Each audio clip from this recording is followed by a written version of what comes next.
Truth seekers, check in, baby. Truth seekers, I need y'all to check in, baby. Come on now. Hold on. Wait a minute. They fucking with us. Truth seekers, come on now. They fucking with us. They trying to play with us. We was doing so good. They trying to play with us already. You see what's going on?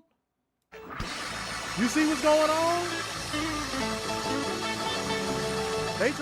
They was mad about that stream on Monday. They was mad. They like, we gonna get them tonight. Truth seekers, check in.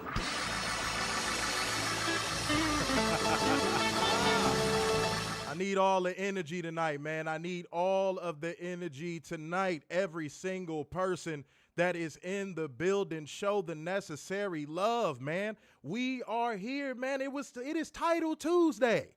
You know what I'm saying? I watched my Blackhawks hang in there to the very end with the defending champions. I watched my Bulls beat the Cavaliers, even though their head coach was trying to play like it was the Eastern Conference fucking finals. Werner is alive. Shit. Yes. We working on stuff, man. We are working on stuff. And apparently some people might want a showdown, but instead y'all about to get this AEW work. So that means welcome to your AEW Dynamite Title Tuesday live review. It is your boy, Mr. Starksign.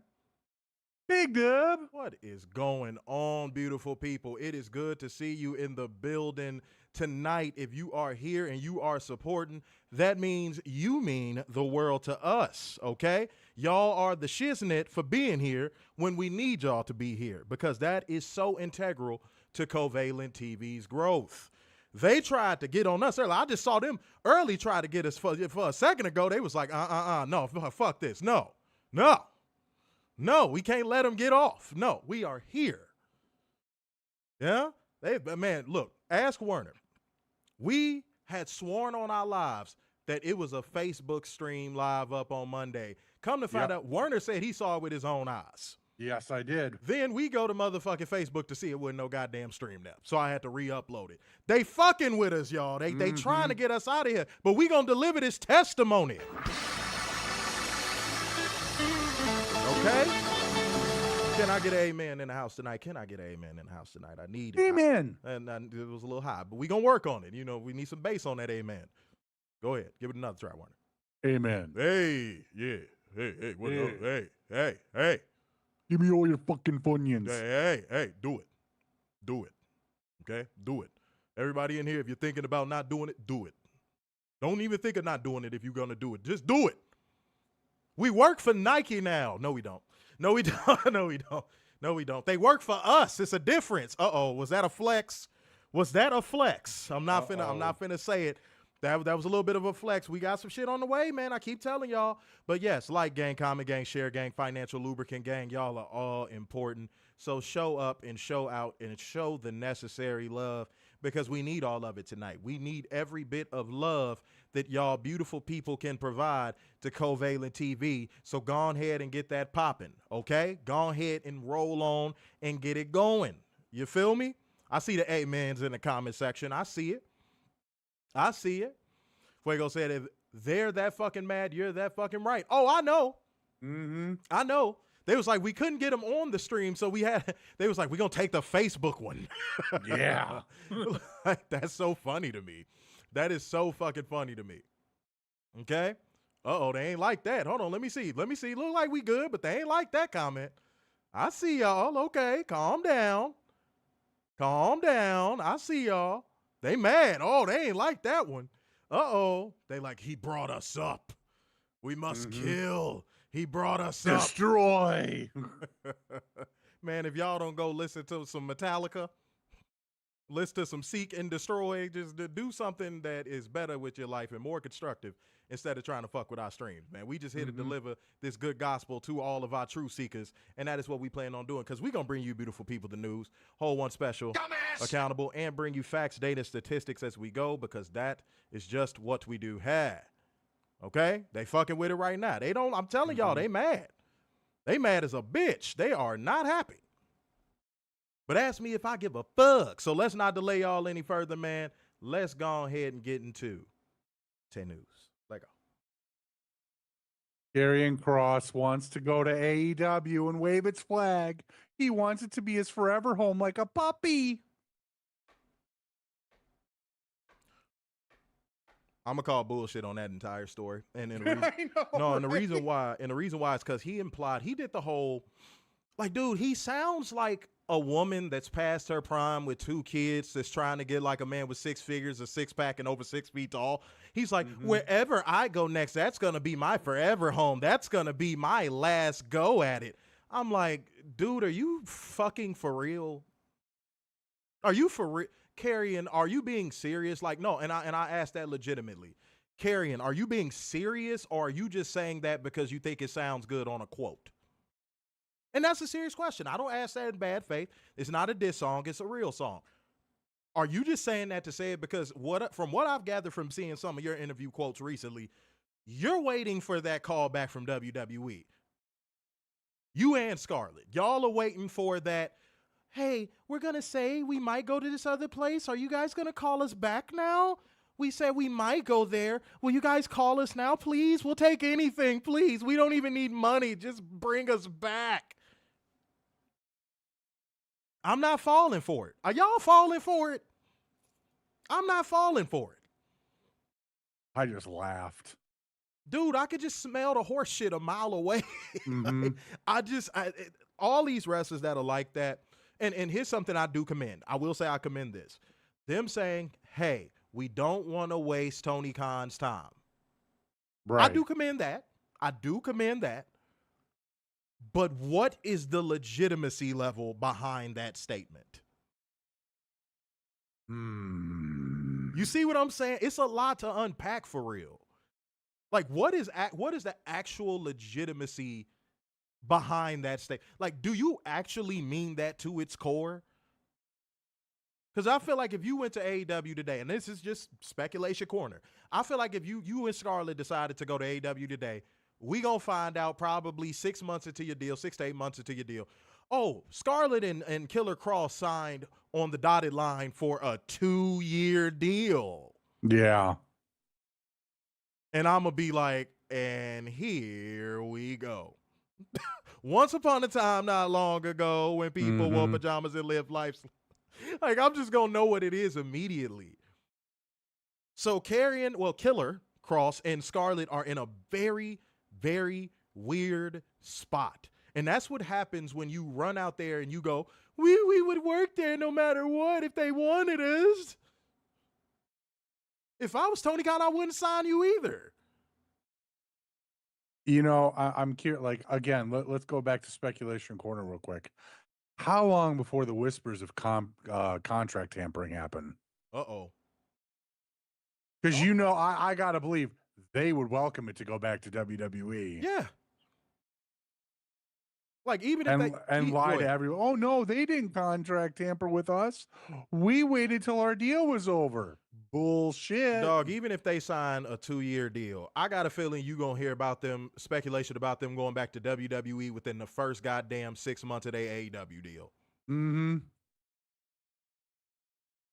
Like, it's a tale as old as time at this point. It's a tale as old as time. So while that statement was commendable, I question the legitimacy of it. Translation: we don't believe you. You need more people. I'm sorry, Killer. I'm sorry, Scarlett. And Scarlett is a sweet person. I told y'all, I remember being around her when she worked at Underground Nightclub in Chicago. She is a sweet person. She is so great. She is such a nice person to be around. She really is. But I don't know. I think right now in the free agency market, they might be biting off a little more than they could chew because they keep saying WWE, WWE, WWE, WWE, other promotion, WWE, WWE. Like, one in every goddamn 6 quotes is about another promotion, but every other 5 is about WWE. You see what I'm saying? That kind of limits your prospects. Because if I'm a promotion looking at you guys, I'm going, do I sign you? Do I sign you? How long will you truly be with my promotion? I'm going to keep it real. I think that whole whatever home is our next home is our forever home stay, I think that is bullshit. Killer, you going to have to sell that to somebody else, homie. You going to have to sell that to somebody else, homie. I'm sorry. I'm sorry, dog. If Shawn Michaels or Paul, I don't see color, Triple Nose Levesque pick up the phone and call you halfway through your deal with another company, you are going to find your way back. I'm not buying it. Meanwhile, WWE fans like, I'd buy that for $1. Yeah. No, you're not fooling me, Carrion. Killer, whatever your fucking name is. Dawson's Creek, I don't know. But, yeah, no. Any final thoughts you want to give on that topic? Because that was an interesting topic. It's kind of like calling yourself the king of the indies, but then saying, oh, I'll sign back with WWE or go to AEW. But I'll definitely go back to WWE. Sir, that sounded like a motherfucking jab to the gut right there. That sounded like a hook to the solar plexus right there. Who was that about? I don't know. Somebody who calls himself the king of the indies. Handle your candle. No, don't do it. Put the money on it. Put the money on it. No, Matt Cardona always running his mouth going, I'm the king of the indies, but I'll sign with WWE. Dude, at least Chelsea doesn't like talk about, how do I put this? Chelsea don't talk about shit she ain't got no interest in participating in. Right. You don't hear Chelsea talking about the indies. You don't hear Chelsea talking about AEW or other promotions. That's the credit I give her. She's so knee deep in what WWE has for her, she not even talking about other promotions. I give 100% commendment to Chelsea Green for that. But you are 100% correct, Werner, for saying that because, yeah, in his interviews, when he is talking about WWE, you would think WWE was that one woman that got away. Homie. And it hurts so bad. And it hurts so bad because it's all in my head. Yeah, like, dude, Matt, hey, man, look. There's a little saying in real life, not just kayfabe, not just pro wrestling, not just even in business. Dude, if something wants you, it'll find its way to you. And if it doesn't, it doesn't. And that's okay. Dude, just be grateful they got you in the developmental work in a program. You get to sniff WWE facilities and warehouses. You'll be okay. Translation, you'll be okay, homie. You'll be just fine. They let you back in the door. They let you get a couple free smells. You know what I'm saying? You got to see the logos again. Now just be grateful. Stop going into interviews, calling yourself the king of the indies and promoting your next appearance, and then turning around in another interview like, WWE, please take me back. I love you so much. Why don't you love me as much as I love you? I bought you flowers and made a mixtape. What more do you want from me? God damn it, man. I'm sorry. And again, it's not a diss song. It's a real song. It's not I promise it's not. Because, again, he seems like a cool guy. He seems like a cool guy. But God damn, man. All right. These people that we are about to bring up will never be cool guys. They'll never be cool anything in their lives. The only cool they'll fucking be is the freezer they go into when they die. So if you know what portion of the show is coming up, go ahead and drop that brang thang thang in the comment section. But even if you decide you're not going to because you hate us here at CovalentTV, I'm going to tell you little punk hiding ass anyway. It is time for us to hold one special accountable. It is time for drone accountability. Let go. I'm foregoing. Oh, we got a foregoer Jackson. Foregoing. Oh, look at him. He's foregoing. Oh. I'm foregoing. Oh, wow. Okay. I've seen this on Twitter a lot. You've probably seen this on Twitter a lot, and it needs to stop. Period. Flat out. And that's all these AI videos of Martin Luther King, name redacted, Mr. Rogers, President Tupac. Reagan, Yeah. Tupac, that's another one. Biggie in wrestling rings trying to cut promos. Knock it off. Please. Seeing Mr. Rogers trying to be DX is not funny at all. Let it go. You're not funny. You're not going to get over. You're not going to gain viewership for it. It's just not working. Let it the fuck go. And Werner, that's a good take. It bugs me. Like, okay, I'm going to put it this way. There's things that AI could have uses for. That ain't one of them. that definitely ain't one of them. That ain't one of them. And what I'm starting not to like about it is that the frequency of which I'm seeing this bullshit is starting to go up. Oh, God. Like, dude, I'm starting to, like, okay, let me put it this way. For 1 in every 3 doom scrolls I do in a day. Yeah. I see these shits. I would even say 2 out of 3 doom scrolls I do in a day, I see these shits. And it's disgusting. And the problem with it is, just like I was talking about on the last review, y'all have to remove y'all engagement from this shit to get it to stop, dude. Mm-hmm. That's the only way y'all are going to get this to stop. Y'all find a way to engage with this stuff constantly. Dude, that Chris Benoit clip, name redacted, I'm sorry. That name redacted clip, dude, it had like 3 million impressions. If you want it to stop, fucking ignore it. Mm-hmm. Dude, it was to a point where I even saw people doing think pieces on it. Like, I saw one person like, wow, this is really compelling. It almost looks like Chris Benoit is trapped in the AI. I said, are you shitting me? It looks like his soul is trapped. I said, will you give me a fucking knife? I dead ass said are you shitting me out fucking loud? In public. Y'all got to stop giving that bullshit y'all fucking engagement. The moment you see it, block it. Again, there's uses for it. There are uses for it. But that ain't one. You need a quick little graphic or something like that? Okay, cool. You making a flyer or something like that and you need something quick? Okay, cool. But like, dude, making it for dead people? Come on, man. Come on, man. Come on, man. Come on, bro. Mm-hmm. Especially dead people. Like, come on. Oh, get that, man. Take that shit to ass gas station on pump 4, dog. That shit needs to go, bro. Pack it the fuck up. Pack it the fuck up. Robin Williams' daughter shouldn't have to come out and say, stop sending me videos of my father in AI. Y'all getting out of control, bro. And stop giving that bullshit y'all fucking engagement, dog. Mm-hmm. Yeah. And yes, AI could also have great administrative uses. Like, hey, if you need to, keep track of a schedule, some busy work, something. You need to do a quick write-up on something. Just like that, that's what that should be used for. Productivity. Yeah.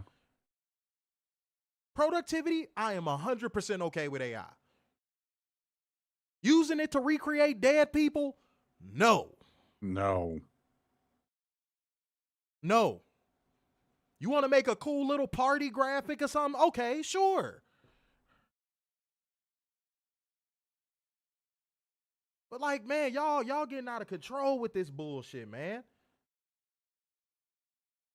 You need to look up a quick way to, see how you respond to somebody maybe having a seizure or something. Fine. Looking up bills. And I mean like constitutional bills. And getting a quick summary of it. Like, dude, perfect use. We are giving y'all all of the accurate and proper uses of what you should be using AI for. Mm-hmm. Oh my God, man. Like, that is crazy, dude. When I saw Robin Williams' daughter come out and say, yo, stop sending me these videos of my father recreated in AI. I said, dude, are people really doing that? Then I had to answer it myself. I was like, yep, people are doing that. It's disgusting and it needs to fucking stop. Okay, guys? And don't let us catch you doing it. For the love of God. Straight up. Blocked. And shouts out to everybody watching the stream right now. Like gang, comment gang, share gang, financial lubricant gang. Financial lubricant gang, y'all been a little bit quiet. Mm-hmm. What's going on with y'all, man? Come on now. The research, Jace Parker Davidson said, and it's 99% Fed drones do it with he who shall not be named, because who in their right mind will put him in AEW? Yeah, man.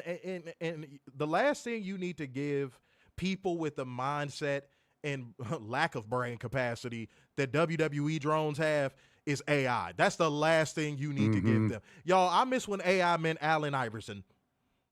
Me too. Them was the days, wouldn't it? Mm-hmm. Such a phenomenal basketball player. Deserved to win a ring, too. Oh, did he ever? But the problem is he was in an era of basketball where people ain't believing ring chasing and joining up with 3 other superstars. Right. Until Captain Bitch Ass came along. Goodness gracious. Don't get me started on that. Please don't get me started on that. But yes, shouts out to y'all. 113 on the Twitch. That's good to know. Mm-hmm. That's good to know. Shouts out to everybody who is watching right now. Mo, you from Pennsylvania. I bet he is your favorite point guard of all time. Talk about my favorite point guard of all time. I wonder why. Oh, man. Jesus Christ, bro. Jesus Christ. It feels good to be in here with y'all, man. Raise this energy up. You know what I'm saying? Get this comment section popping. True Seekers roll call. All that good stuff, man. We need all this good energy.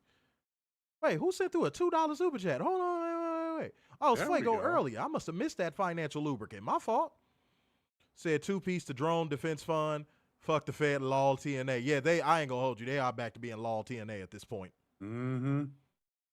I can't even flex. They are definitely back to being lol TNA. Okay? All right. Beautiful people. It is time for me to hold one special. Dumbass! Accountable. Are you ready? Let's go ahead and get this shit popping, man. Oh, buddy. Guys, I mentioned on Monday's show, yesterday's show, I forget today is only Tuesday. You know, we used to doing these shows on Wednesday, obviously. Yep. But I said yesterday, y'all, that you could tell CM Hypocrite went into business for himself in that promo with LA Knight, and you could tell LA Knight was pissed. And someone else took our talking point and made it a tweet. Mm-hmm.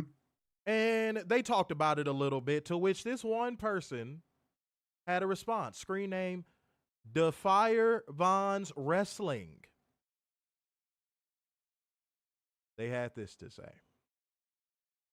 I mean, Mercedes uses it a hell of a ton on the other show. Meanwhile, Punk has actually made his opponents look good while taking losses. Wish I could say the same about Mercedes, but I'd be lying. She's still a selfish, bratty bitch, while CM Punk has actually changed for the better.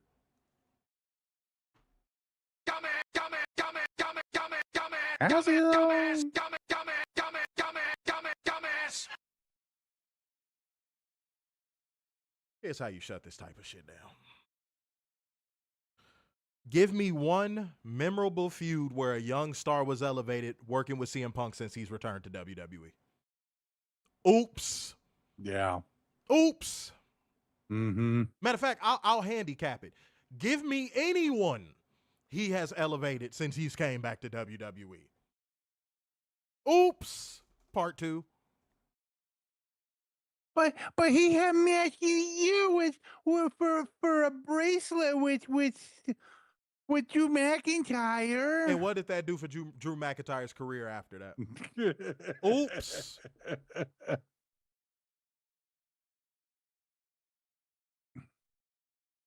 You see what I'm saying? Like, oh my God. If you can't make a point, and first of all, I'm going to speak to this, actually. I'm going to speak to this. Do y'all now see why I say bitch-assery amongst men needs to go to an all-time low? Mm-hmm. The bitch-assery levels amongst men in 2025 is way too high. We need to get that down a little bit. And when I mean a little bit, I mean a lot of bit. Calling a woman you've never met a day in your life a bitch, number one. Calling a woman who is way more successful and who has had way more marquee matches and way better matches than CM Punk has in his entire return to WWE, and calling her out and using Mercedes as a deflection for how terrible Punk has been since he's came back is diabolical work. For multiple reasons that I won't go into right now because you're not even worthy of the breath, whoever you are. But if you cannot present me with any industry shifting feuds elevating feuds, marquee matches that delivered on CM Punk's behalf without mentioning, and I'm a handicap it. Since I gave you a handicap, I'm going to give another one. Name one that isn't that overrated as Drew McIntyre match in Hell in a Cell. Bet you can't. Bet you can't. Bet you can't. Not without bringing up some shit that you know is not equal to any match Mercedes has had. Dude, Mercedes versus Chris Statlander alone shits on anything CM Punk has done since he came back.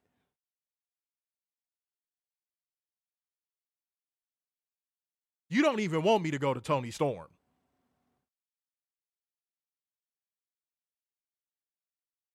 But then again, why are you using a woman? Then again, why are you using a woman? Shouldn't the measure of your argument be a man? But then I think, here's what I think when I say that, Werner. I think that person knows if he switched it over to the men's side, it really wouldn't be an argument.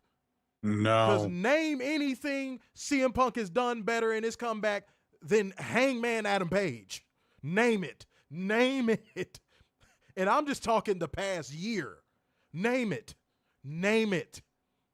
Name anything CM Punk has done on his comeback that is better than anything Swerve has done in the past year. Name it. You really can't.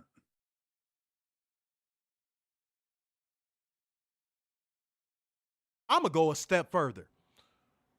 This Werner's not going to like this one. He might disagree. I don't give a fuck.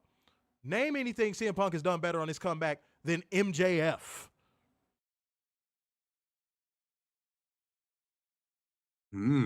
Right. Right. You know, I'm not mad at it. It's a good thought. I mean, really. And that's handicapping. That's handicapping. Because at least that would be more comparable.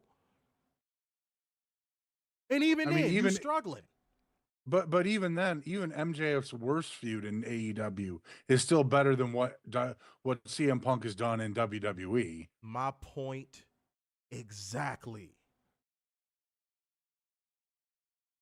So that's why I think this guy didn't even bother going over to the men's side, because he know if he went over to the men's side, it wouldn't even be close. He knew if I say any of the AEW men, I'm going to lose this argument immediately.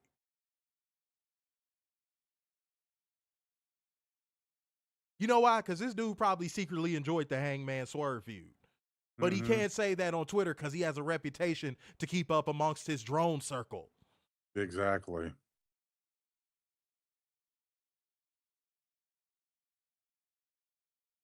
And Fuego said his entire point was to attack Mercedes, though. But that's not a good comparison.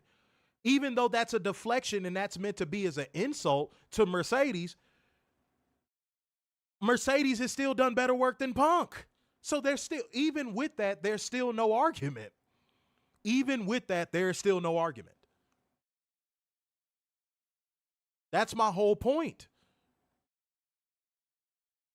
I'm clearing it up from both sides, male and female. I shouldn't have to clear it up for the female side because why are you attacking a woman in the first fucking place? Yeah. But then I got to remember, WWE fan. Yeah, they hate women. Plain and simple. They've always hated women. Did y'all see them when Brock came back? Mm-hmm. I'm not going to hold you. I dead ass, when I saw how those men that are WWE fans were responding to Brock Lesnar's comeback, I'm like, do they want to fuck him? I'm not kidding. Warner, I'm not even joking. That's not even me going to hyperbole. I agree with you. I completely agree with you. Bro, I'm not even being hyperbolic. I'm like, dog, do they want to fuck him?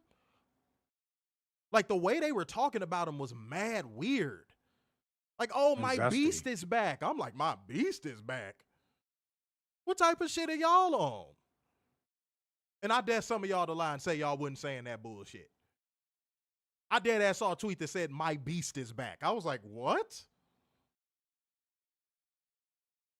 Y'all, man, look, y'all limp-wristed over there, bro. Y'all limp-wristed, insecure, hateful, spiteful, don't want to see any other promotion exist as fan base. Yeah, that the way they was reacting when Brock came back on social media was mad weird. Mm-hmm. Like when people was like, yo, this dude is a sex pest, and was bringing up the Janelle Grant thing, they were like, so?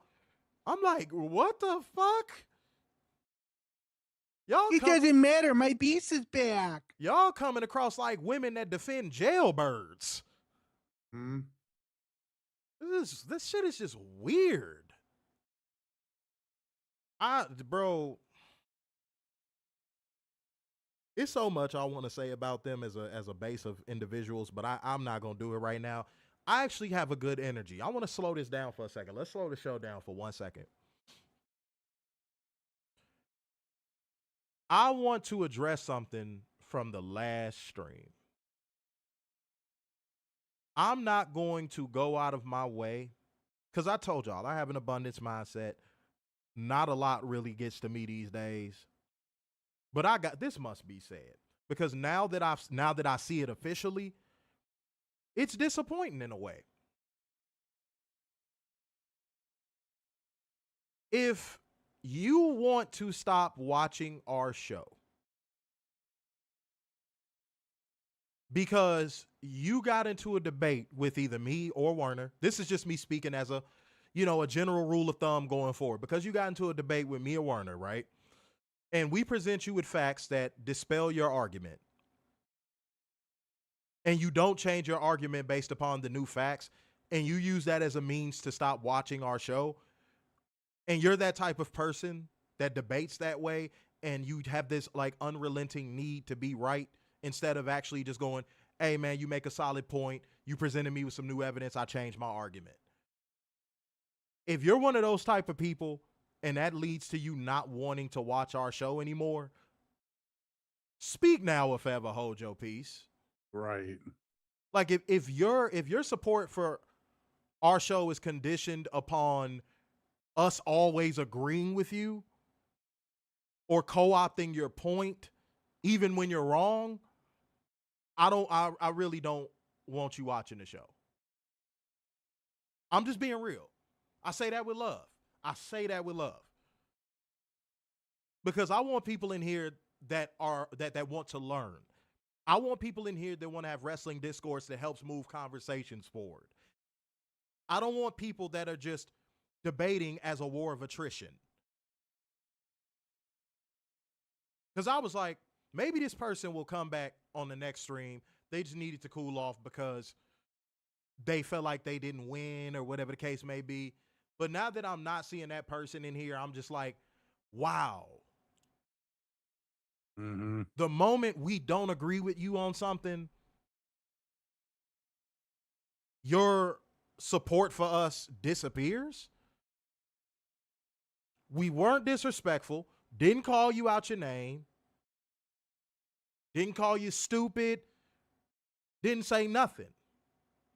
Presented new facts into a debate where you were wrong. And that's a means to stop watching our show? Come on, man. Come on, bro. So again, I'm speaking to anybody that is watching us right now and is like, I don't agree with something y'all say, and if I ever get into a debate with them and they don't agree with me, I'm going to stop watching. Just stop watching now. Yeah. I'd rather you do us the solid and just stop watching now. Don't be in here sending super chats, acting like you showing us love and all that stuff. And in the moment we disagree and you're defeated in a debate, you just leave. That's it. I'm not telling y'all anything I wouldn't tell somebody in my life.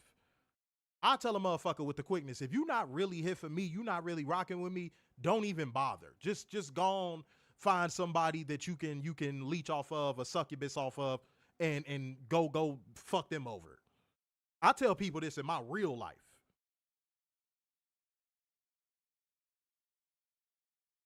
But I love the viewers and I love the conversations we have, but I do not want that in here going forward. If you're in here expecting an echo chamber and not conversations and learning, I don't want you in here.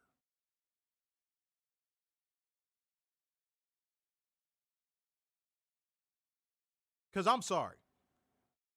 At the end of the day, nothing would get me that fucking mad on the internet. Not worth it. And this person, if he wanted to have a conversation in person, I would have had a conversation. We could have talked wrestling for hours. But to do that, come on, bro. Come on, bro. We done all debated in here with everybody that is in here at least 2-3 times. Fuego is one of them. It's been moments where Fuego been trying to get himself over with an opinion. I correct him with facts, and he go, you got it. There's been moments where we've been wrong, and we like, oh, shit, okay, you got it. That's a fact. Matthew Shelton, one of our viewers, that's another great example. It was something he felt I was responding to on stream that he thought it was a personal attack, and I was like, nah, bro, I was speaking to everybody. And he went, pardon self, that was me. I shouldn't have perceived it that way.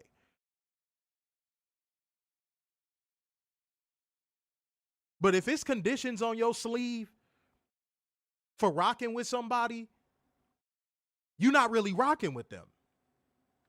They're cool with me. As long as they're agreeing with me, I'm cool with them. We don't do that here, dude. Never have, never will. You come in here, you got to be willing to take dissenting opinions. And we don't play favorites. We don't, oh God. I've been saying this since year one. Warner, have I not? Yeah, I've been saying this shit since year one. Not even year one, day one. We do not play, we are not here to argue fandoms. We are not here to argue fandoms. I will never argue fandoms on this fucking show, ever. Well, I'm a fan of this person, so you're wrong. You got it. Okay, cool, you got it. I'm not going to argue fandom. Because you know what that tells me straight off? I hate to say it because a lot of this word has gained a lot of negative connotation over the years, but I use it in a very traditional sense. You are a mark. We cannot have a conversation with a mark. We can't. You come in here, oh yeah, Cody Rhodes #1, and then we say, hey, but Cody fails at this, and this, and he's good at this and this. Don't talk about his failures. Cody's #1. Nope.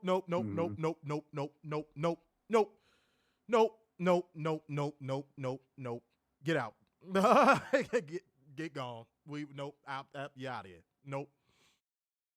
And shouts out to Michael. You know what I'm saying? Hold on, we appreciate you, man. Michael Ramon coming through with that Poland money. You know what I'm saying? Appreciate you, man. Said off topic, shout out to CMLL for having a great year. Absolutely. Said they are selling out 2 or 3 shows per week. Partnerships do work, AEW and CMLL. That's a fact. I actually, and I got to go back and double check this, but Meltzer said CMLL might top WWE in ticket sales this year. Yeah, didn't he say they have the most sellouts this year? Mm-hmm. If I'm not mistaken, I could be wrong, but I think I saw him say they have the most sellouts this year, which is kind of crazy, dude. That's really good. That is really fucking good. You know what I'm saying? See, that's the stuff we get excited about. Pro wrestling winning. And it shows that wrestling is healing. It needs because it shows that WWE is not the be all end all for everything. And that they're cooling off. And that they're cooling off. People are starting to glance their eyes elsewhere. That's what that shows me as well. That shows me that eyes are starting to roam a little bit. Eyes are starting to go, what's this over here? That's a good thing. That's a good thing. And we say this on the show, and I know there's going to be somebody watching right now that's going to dislike the stream or watch it on playback and dislike the stream for me saying this. If you want to see pro wrestling become a better place, WWE needs to die. Yep. Plain and simple. It is the necessary evil as of now, because people need to look at what WWE is doing right now to appreciate pro wrestling. But it's going to get to a point of where they're not even the necessary evil. They're just evil. And people are going to discard them. And who's to say? WWE might just die, or they might just move to Saudi. Who knows? But As of now, as of 2025, they are still what is considered the necessary evil. People need to look at WWE to know what not to support. And until people know what not to support fully, like they were starting to get to in 2019, until they know what it means to not support a company that moves like that, WWE will remain that necessary evil. And that's a very unbiased opinion. But in the grand scheme, WWE needs to die for pro wrestling to thrive again. Like, I'm not moving off of that. Warren, are you moving off of that? Nope. Yeah, I'm not moving off of that. We grew up with it just like y'all.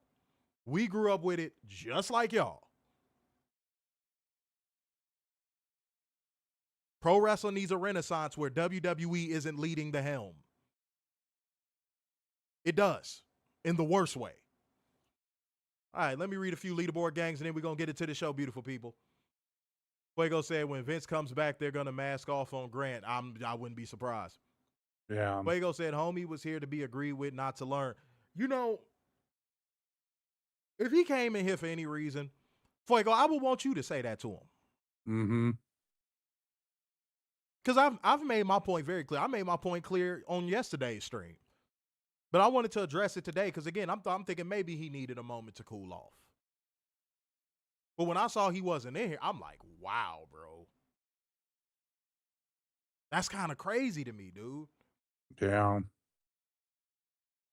Jay said the meaning of debate is to go back and forth with someone until one party is proven correct, but not in the sense of where it becomes a war of attrition, meaning you're just sweating the small details until somebody has a better small detail. No, like, the facts were presented, because I could go back and look at the stream for a little bit of mental guidance on this, but if I'm not mistaken, his argument was that, was it women's wrestling? I forgot. I'm not gonna lie, but like, cause dude, I didn't already wiped it out of my mind. That's what happens when you have an abundance mindset. Shit like that gets wiped out your mind with the quickness. But basically, he tried to say Mercedes Moné was an outlier of like successful, I guess, women to go from, WWE to AEW, or did he say wrestlers in general? I can't remember. I think he said wrestlers in general. I can't remember either. And then when we started saying, no, Mercedes isn't an outlier, and we started naming examples that proved his argument incorrect, I don't know. He just dipped. I think he just felt that was one debate too many. And he was out of here. And I'm like, all right, bro, but like, you were wrong. Be a gangster, say, hey, you were wrong, and move on. Don't do that agree to disagree bullshit. Because if it's something I learned about people who typically say agree to disagree, most people only pull that as a means to get out of a conversation and or a debate that they know that they are not winning. Typically. Or they use it as a passive-aggressive term to try to make the other person feel or look stupid, even though they're making solid points. Like, I'm going to dismiss you because I think I'm right. Mm-hmm. Nah. And I said that immediately. I said, don't hit me with that agree to disagree bullshit either, because you're just unequivocally wrong. And it's okay to be wrong. Yeah, that's all I said. And I swear to God, after that, he just stopped commenting.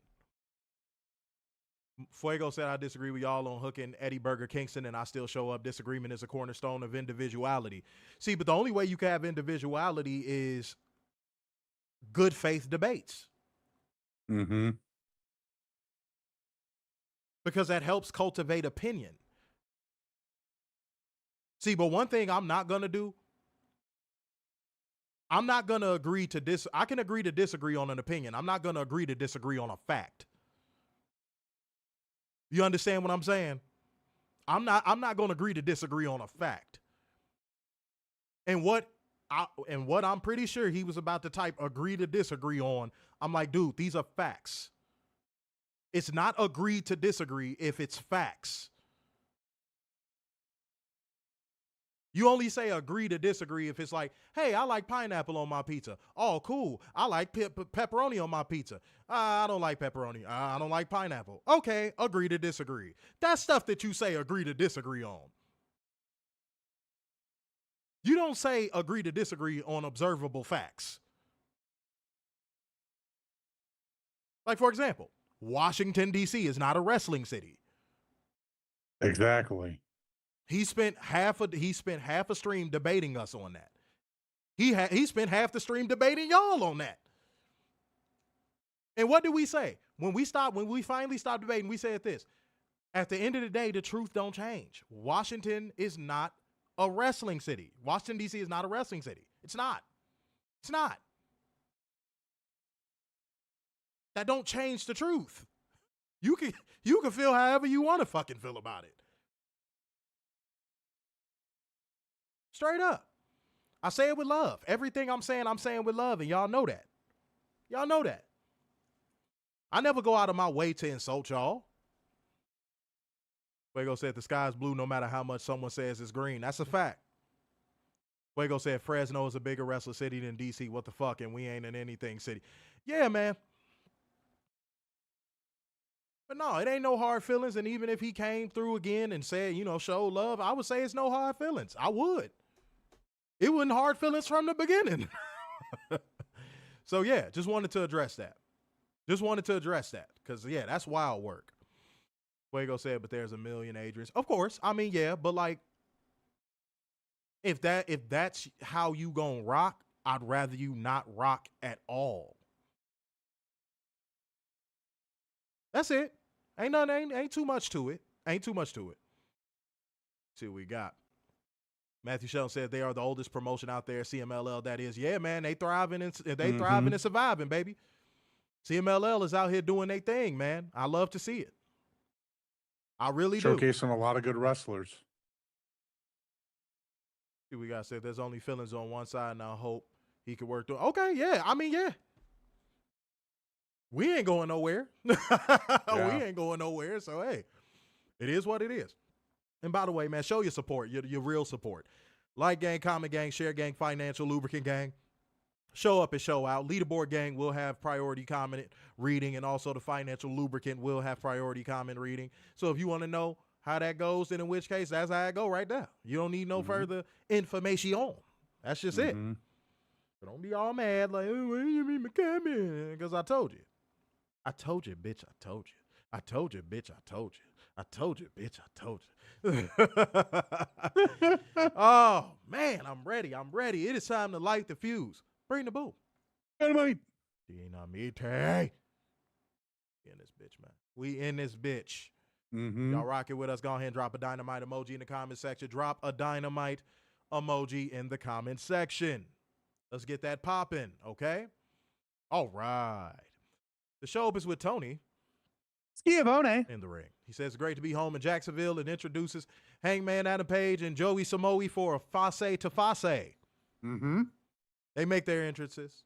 Joe's accompanied by the Ops, but Shibata Bread and Will Hobbs leave him at the stage to stand alone because he'd walk for miles inside this pit of danger.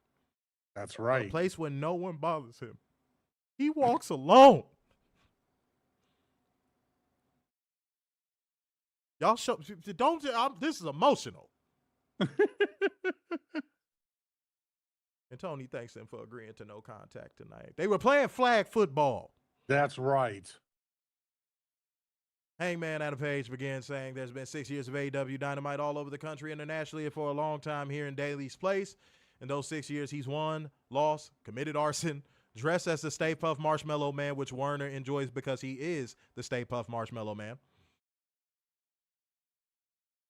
You are. Let's be real. You still get royalty checks from it, don't you?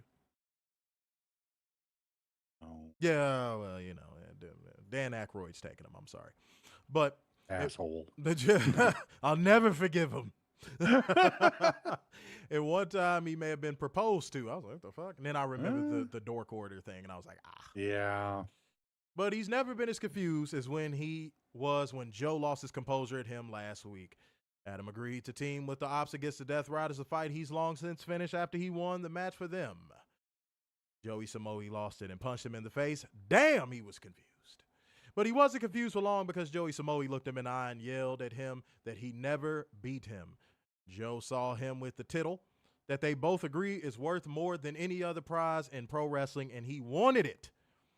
And his thesis is that Joey Samoa is angry with himself for losing sight of the title. So he gets a tittle match at Wrestle Dream. But Hangman Adam Page didn't ask for this match because Joey Samoa kicked and screamed, nor because he sucker punched him, but because he owes Joe. At All In, Joey Samoa and the Ops put their bodies on the line to make sure his tittle match against Mox would be a fair one. And he appreciates, respects, and owes him for that. He understands that without help like that, he can never have won the title, but the repayment for his gratitude stops there, and Joe gets a shot at Wrestle Dream, but he will not let him take it from him. Then, Joey Samoa would apparently have a game of NBA Jam out there, and he would start winning by a lot because he's on fire. Mm-hmm. Samoa Joe on the fucking mic. Holy shit. Let's get into this. Joey Samoa says, everything that Adam said is true, but his problem is that when he sees Page holding the title, he doesn't see the pinnacle of professional wrestling. He sees a pretender. The Ops made him champion, and if they hadn't had his back, he wouldn't be the man right now. Joey Samoa says he's surprised he didn't do this sooner because he got so caught up with the Death Riders that he forgot that the prime target, sponsored by Amazon, is the man who calls himself champion, and Hangman Adam Page is no champion. He's out here doing his fighting champion hustle, and that's all it is, a hustle. Offering a shot with 10 minutes of prep, and he's talking about he owes them. No, Joe is just coming to collect, and Adam is a fraud, and he's come here to check him. So at Wrestle Dream, here's what is actually going to happen. In the moment where Page thinks he's going to step up and prove himself, Samoa Joe will choke him out and take the belt. He'll be shown his place, and he'll know who he is, and he'll have given the world a rightful champion. And Page asks if he, a two-time champion, is a pretender. Why is it that he has to explain to tough guys like Joe that the truth doesn't stand in his opinion? It stands in what happens when the bell rings. Joey Samoa's right. With a bad neck and a mangled hand, he'll probably beat Hangman's ass for a while, but after a while, he'll get 2 for every 1, and he'll fight back, and he won't tap. And every second the match goes in his favor because Joey Samoa cannot outlast him. And when he's flat on his back, beaten as fairly as possible, he hopes he brings that same energy about the love of pro wrestling and the sanctity of this sport, that he can get up, look him in the eye, shake his hand, and know that he is the champion of the world. I've taken my due. No, I'm playing. This was insane, bro. This is how you sell a championship match. You know, the last time Adam Hangman Page was champion, would you have thought, fast forward to now, that we would have gotten a promo like this from him? Like, he actually stood toe-to-toe, promo-wise, with Samoa Joe. And Samoa Joe was just shooting fire tonight. Dog, he was on fire, dude. And Hangman actually withstood it. I was shocked. Dog, conviction, cadence, content, subject matter. Like, they hit on every point you want out of a promo. I'm going to say the dirty word. Say it. I'm going to say it. I love the story. I love this fucking story. I love this fucking story. Illegal. This is a phenomenal story. Illegal. You ain't supposed to say that, Werner. This is a phenomenal story. You ain't supposed to say that, bro. You ain't supposed Guess to say what? that. I'm saying it. I'm saying it, and I love that I'm saying it. AEW doesn't produce those. Yes, they do. They just showed it tonight. And also, who would have thought one day? Let's just go back to the pandemic. Who would have thought one day that AEW would be setting the industry standard for promos and pay-per-view builds? Yeah. You don't even got to go back to like the very, very beginning. Like, we could just go back to like middle, late pandemic and go, who would have thunk it that AEW would be setting the standard for promos and pay-per-view builds? Mm-hmm. They sold me. I don't know about y'all. They sold me. I don't know. If you haven't bought this pay-per-view yet, This should have sold you tonight to click the button to buy it. And the elevation, this is why I was saying earlier in the stream. This is why it's important. It is so important to have very good debates with people that end with a solution and a conclusion.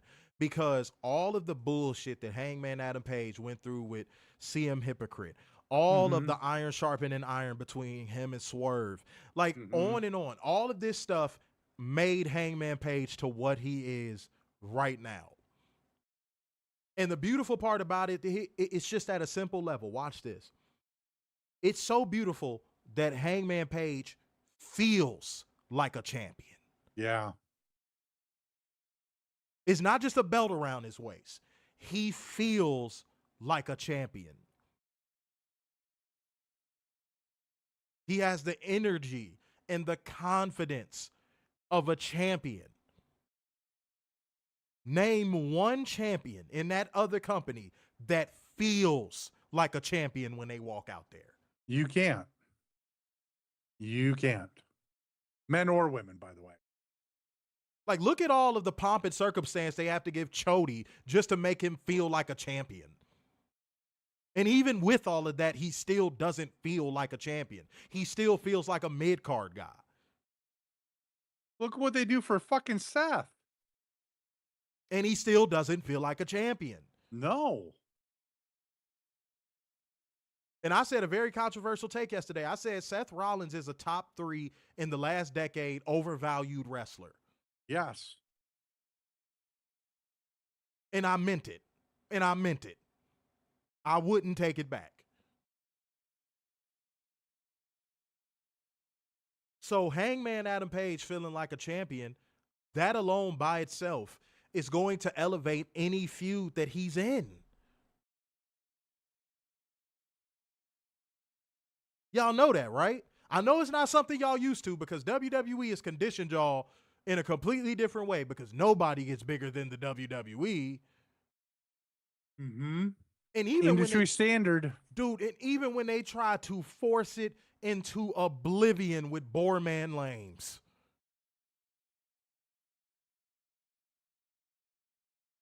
The only motherfucking people that thought he was a tribal chief and felt like a big star were WWE fans. And I'm talking about the diehards. Not the casuals. So respect to the both of them in this promo. This promo was a cheat code. This promo was a cheat code. And if you disagree, please tell us why. And make it good. Please make it good. All right? Fuego said he's Ringo of the Shields Beatles. Yikes. Okay. Ron said, not even Ramen Noodle Reigns felt like a champion. No. Yeah, number one, Ramen Noodle Reigns. Yeah. Number one. Let me see. Now that the Indian drone's gonna try to take us down. Yeah. They're upset. They said, did he say Ramen Noodle? How can you slap? How can you slap? They gonna strike us down. They gonna strike us down. You don't make fun of Ramen Noodle Reigns. We gonna get hit with a Slurpee the moment we walk out our house. We gonna get hit with all the 7-Eleven snacks. Oh my God. Oh, that's hilarious, bro. That's hilarious. Shouts out to India. Well, not really, but like, I guess shouts out to y'all. Fuck the ones that be trying to hack our streams and be robo-calling us all the fucking time and scam calling people's grandmas and shit. You know? Yeah, we gonna get hit with a Slurpee. As soon as we walk out the house, a loose Slurpee is gonna come flying at our face going 40 miles per hour. And they gonna run off in a car that they are pedaling with their feet.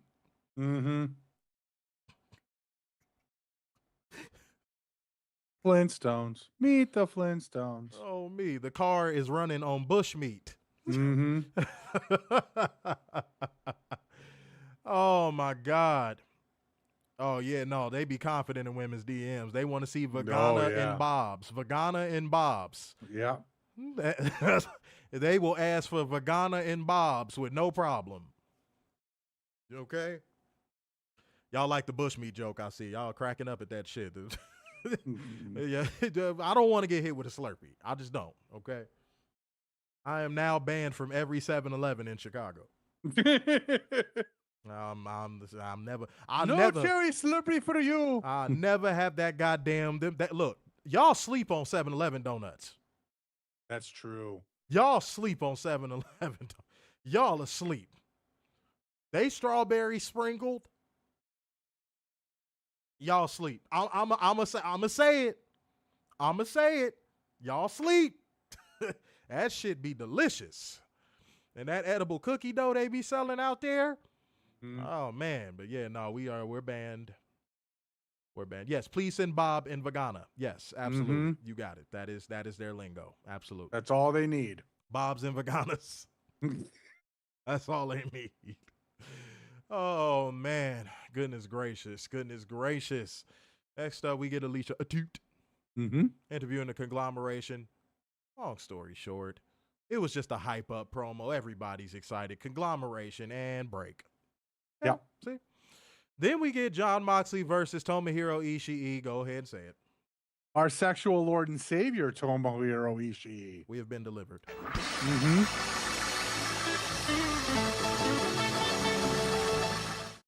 But Jon Moxley won by referee stoppage with a sleeper hold. He choked out all of his sexual Lord and Saviorism. This was a very physical match. I'm going to give this a mini cheat code. You know, this is actually the best I've seen Ishii work in a while. Let me pause this. Jon Moxley always gets up for Tomohiro Ishii. Pause. He always does. And vice versa. He does. So these two have great chemistry. They worked real physical. The bloody nose helped sell this match even more. And you know Tomohiro Ishii told him to do that. You know what I mean? So shouts out to the both of these guys for putting on a mini cheat code of a match. Give your thoughts. Again, this is the best I've seen Ishii work in a while. This was a great match. I wish they would have gave it a few more minutes. I mean, I was thoroughly enjoying this match. I'd have been happy if Ishii won. This could have stood for about 3 more minutes. Yeah, this could have stood for about 3 more minutes. I won't argue that. Hold on 1 second. Let me check on something real quick. Okay, cool. Wait, hold on. All right, cool. Earlier today, Renee Sam and Croquette interviews the Broke Bucks while they bang on Tony Khan's door, and they give me a money match, Tony. Wait. Let me get the damn joke out. Shut up. Stop trying to get yourself over. Shit. Damn it. I'm trying to get the funny out. You can get all the goddamn white man jokes out after the fact. The Werner, you appeal to the boomers. I appeal to everybody else. Damn. They don't come to see you, Otis. Damn. But yeah, no, that wasn't even where that comes from. See, that's my point exactly. He doesn't even know where that comes from. That's why you appeal to the boomers. Okay. But yes, the Young Bucks have a structured settlement, and they need cash now. JG Wentworth. Tony Khan Wentworth. I did not say let me do the jokes. You always Sandman. Please get the cane and pull Werner the fuck off the damn stage. Good Lord. We got to get some defined roles around this motherfucker. Goodness gracious. You say all of the boomer white man jokes, and I got the rest. Did you know somebody mistaked an oboe for an elbow? That's what you do. I've never done that. That's joke. what you do. Go ahead, give it a try. No, I'm not doing. I don't do that. You do the Tim Allen jokes. That's what you do. I don't do Tim Allen jokes. What? Did you just lie again? How am I lying? Where have I done a Tim Allen joke? Y'all, I gotta go to the Truth Seekers, bro. I gotta go to the Truth Seekers. Werner, you don't do Tim Allen jokes. No.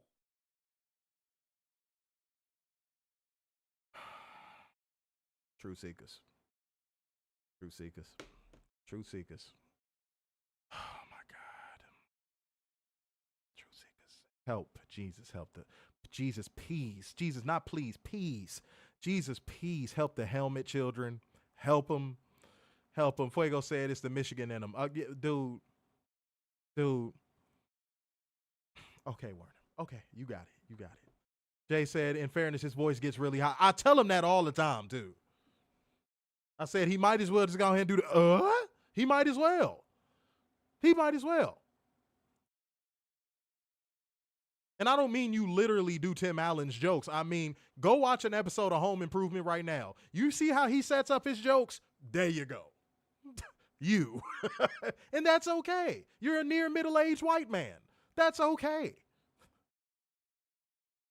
But man, I had it all ready and everything. You'd be the type to go to the Laugh Factory and they'd be like, Dave Chappelle on his way to the stage, and Warner's like, fuck that, I'm taking the mic. Chappelle's not getting any time. I'm the real funny guy here. What you mean? Damn. Fuego said Warner got his 90s sitcom humor. Right. And that's okay. But wait until I get this modern shit off. Then you could appeal to the Michigan fan base that you have. I'm trying to set us up for success. Warner is trying to set us up for a goddamn TV deal with ABC Family. Fuck. Man, I don't want to show on ABC Family, Warner. All right. Shouts out to Twitter. You know what I'm saying? Twitter. Good to see we still up over there. Pause if necessary. But yeah, I just wanted to go ahead and check that out real quick. Make sure we was good, beautiful people. You know what I'm saying? Drunk on that man. And we're still on Facebook. Hey, shouts out to Facebook. They was trying, bro. They was trying. I saw it. But I can't even do that Young Buck segment no more. Thanks, Warner. All right, back for commercial. We get a video package breaking down Tony Storm's championship history. A recap of, which, by the way, that was very well done. I don't mean to gloss over that. That was very well done. A recap of Triangle of Madness beating Tony and Chris Statlander down on Collision follows. Then next up, they hurt people. They hurt people. Going against the Demand.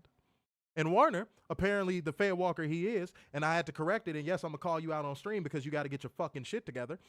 He would say, the Hurt Business, in reference to this group in the result of this match on our page. But they are called the Hurt Syndicate. Oh, well, now, guess what? If you went back to look at it, it'd be too late. But, ladies and gentlemen, the Hurt Syndicate going against the Demand. This was a cheat code, beautiful people. This was a cheat code.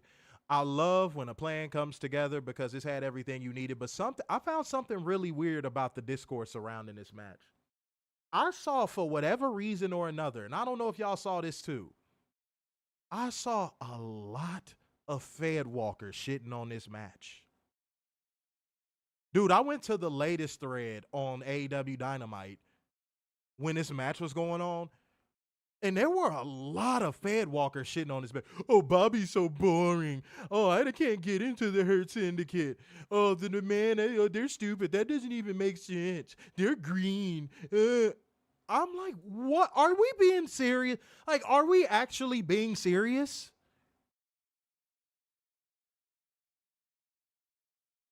Like, I can't even chalk that up to y'all don't know better. Y'all, like, come on, man.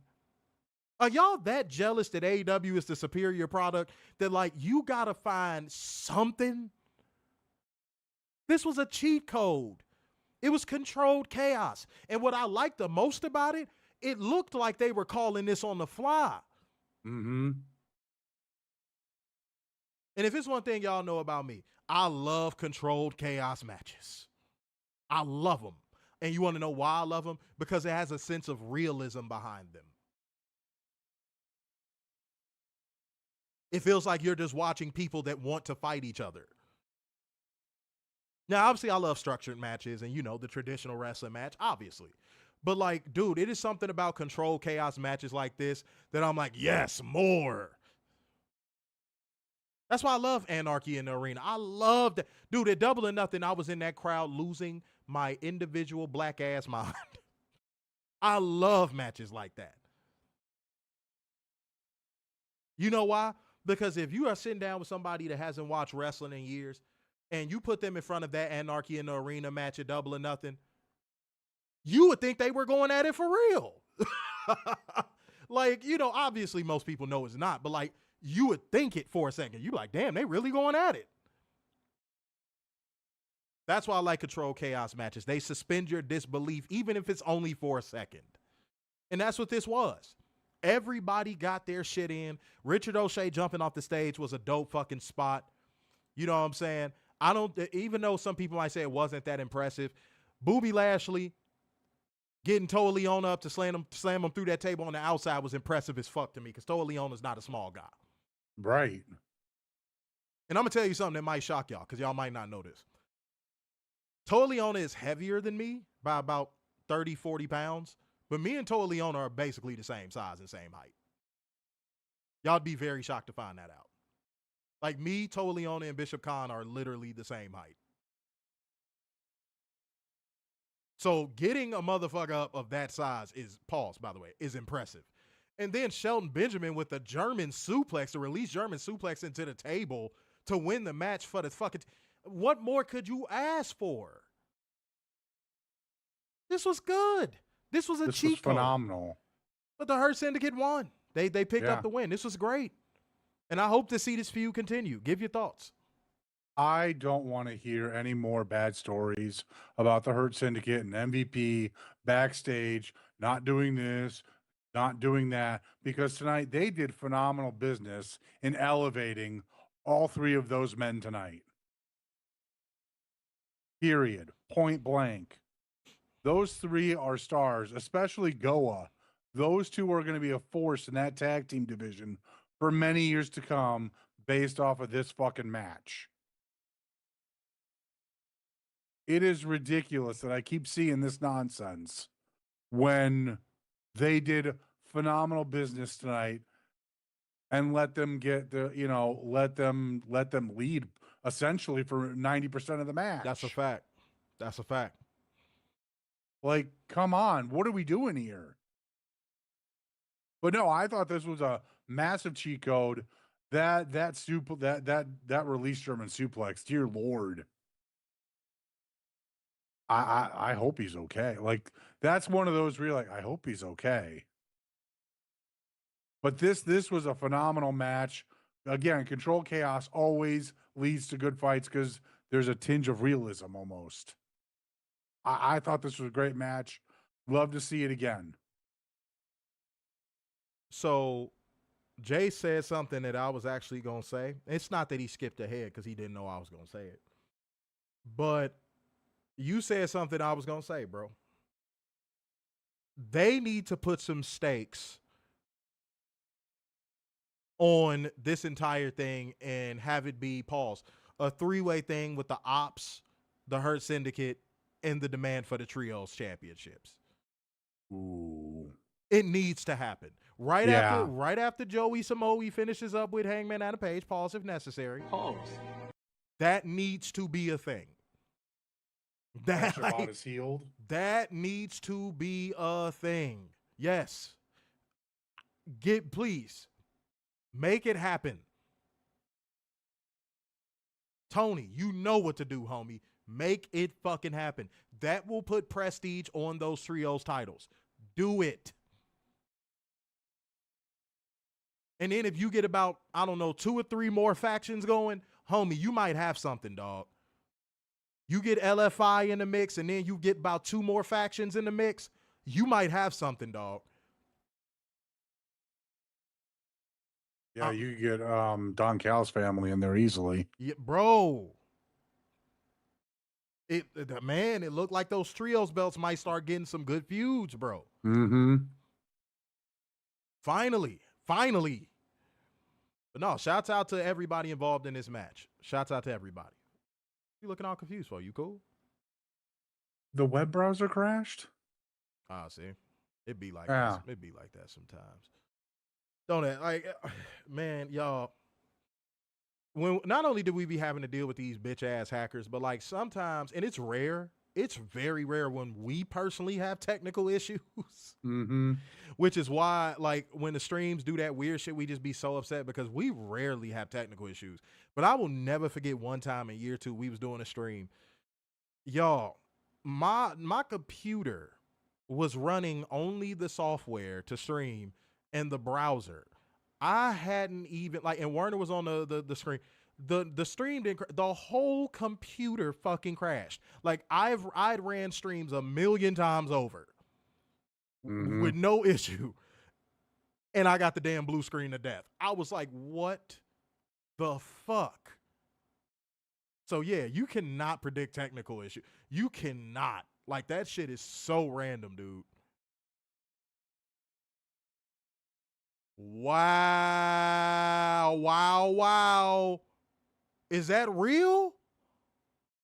Fuego in our comment section, guys. One of our truth seekers said, also once more because lol, SmackDown did 1.03 million on Friday. Y'all called it.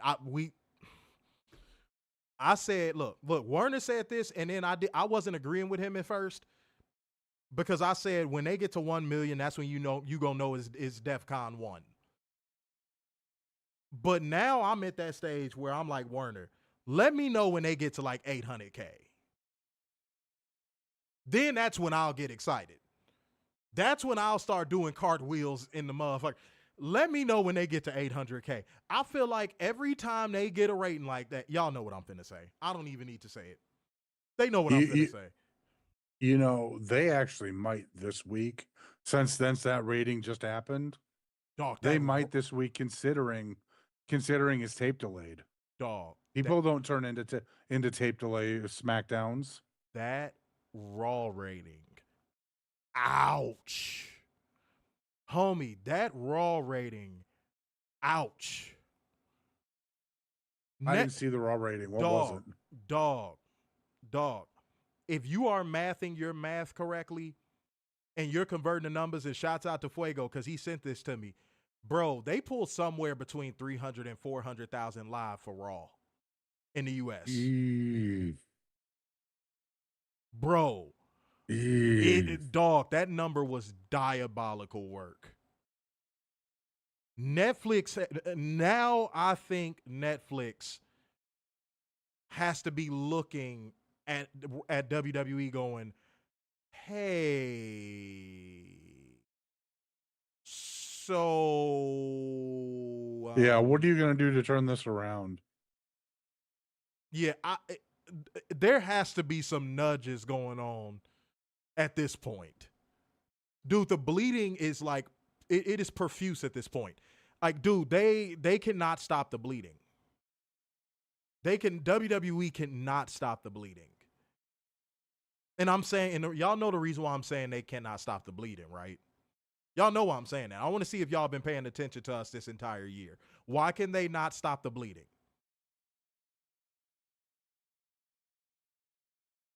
I want to see. Let's see if our truth seeker's been paying attention. Because this is an easy answer. This is one of the easiest motherfucking questions I've ever given y'all on the show.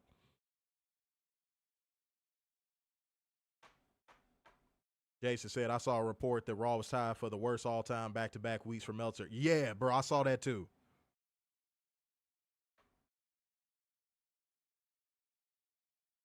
That's one of the reasons, Jason. But what is the overall reason that I've been saying all year? That once the bleeding starts, it's not going to stop. I've been saying they've been playing a dangerous game all year, but what is the reason I said when this bleeding starts to happen, they're not going to be able to stop it? What was that reason? That's what, again, that's one of them, but that's not the overall reason.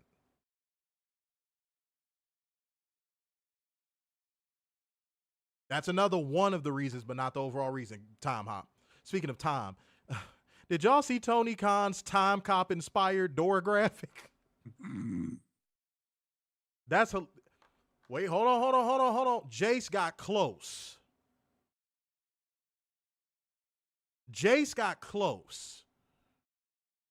On his second guess. He got close on his second guess.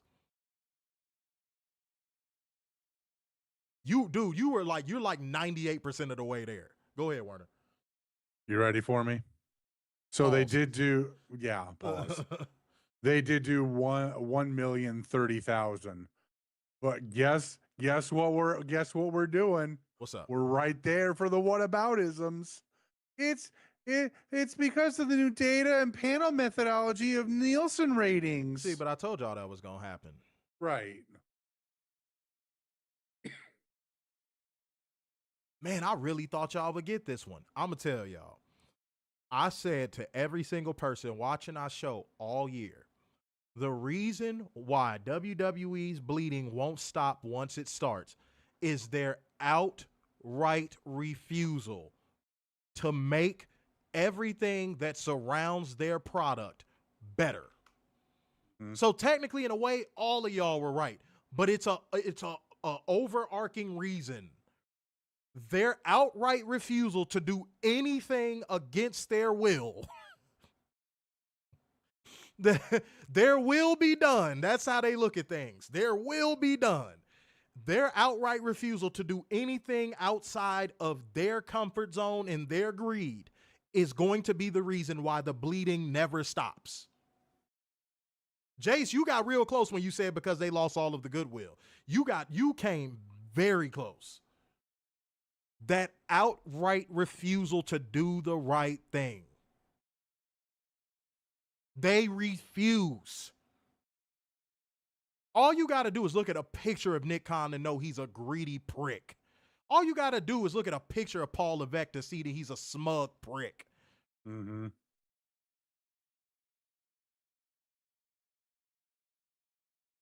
And here was another reason I gave y'all. They think they know better than every single one of you. If you are a fan of WWE, they think they know what's good for you. They think $32,000 second row seats are good for you. They think a terrible product is good for you. They tell you what to consume. They tell you what to spend your money on. And I said, that is going to be the reason why they bleed out. Because eventually, it's going to be an uprising. And those people over there, they're going to say, you know what, man? Fuck y'all. I said this day would come. And you're starting to see it. Starting. It ain't full-fledged yet. But it's starting to happen. Jay said, and if you're still watching, then you're making them right. That's a fact. Fuego said they'll need a full-ass regime change. Warner's been saying that since day one of this show. Yeah. I'm going to give him his credit. He's been saying that since day one of this show. Blow it up in a regime change. Fuego saying by the time they get held accountable, it'll be too late to course correct. I think we're already there. Fuego, no, homie. I think we're already at that point. It's too late. It's too late to course correct. It's too late. It's too late. How long has Triple H been at the helm of creative now? Almost 3 years. No, it's 2 years too late, homie. It's 2 years too late. Even Tree Sap, and I saw this because, and I swear to God, I have that motherfucker muted. I don't see none of his stuff for the most part, but every now and again, some of his shit will slip through my damn algorithm and it drives me insane. Even Tree Sap said, I don't think these exits we've been seeing for creative reasons or creative differences or financial reasons or anything above, under the sun is the last we see. Even Tree Sap said that.